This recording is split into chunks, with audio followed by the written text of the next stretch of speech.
भगवान राम लीलामृत पेज 232। भक्त के वश में है भगवान। रणमत जी से सुनी। एक कथा सुना देता हूं। किसी बात को लेकर केस चल रहा था। आश्रम की तरफ से सिफारिश करने में सागर सिंह एडवोकेट और चतुर्वेदी जी बहुत कठिन परिश्रम कर रहे थे। एक दिन वह आदमी आया आश्रम में। बाबा के पास आकर उसने प्रणाम किया और आदर से एक तरफ बैठ गया। बाबा पूछे, का हाल बा? उसके मुंह से निकला, हमरा और तोहार एक ठे केस चलत बा। बाबा हंसे और बोले, ना हो, आश्रम के और तोहार एक ठे केस चलत बा। उसने कहा, एक ठो बात हम तोहरा से पूछता नहीं। का? तू हमरा ही बताव, भगवान बड़ा है कि भक्त? बाबा एकाध मिनट चुप रहे, फिर बोले, भक्त है।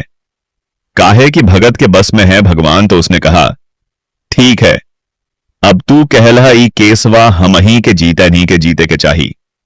बाबा बोले, ठीक बा, जीत जाई बा। जिस दिन फैसला हुआ वह वाकई जीत गया।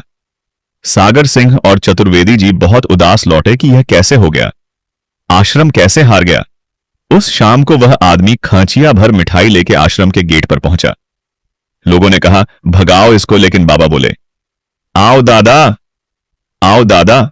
वह अपनी टोकरी लेकर आया और बोला, बाबा, हम एक ठे केस जीत गली, आज ओही के मिठाई बा। बाबा बोले, आवा आवा बांट द सबके। उसने मिठाई को सब में बांट दिया और उसके बाद उस आदमी ने वह पूरी जमीन आश्रम के नाम लिख दी। यह बाबा की महिमा थी कि बाबा केस हारकर भी जीत गए और उनका भक्त भी जीत गया।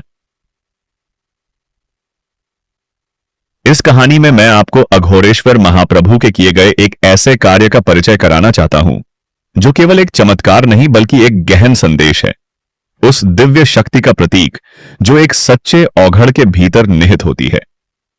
यह कथा हमें यह समझाती है कि औघड़ साधु साधारण मानव नहीं होते बल्कि वे इस संसार के महान साधक होते हैं जिनमें नियति को पलट देने की क्षमता होती है।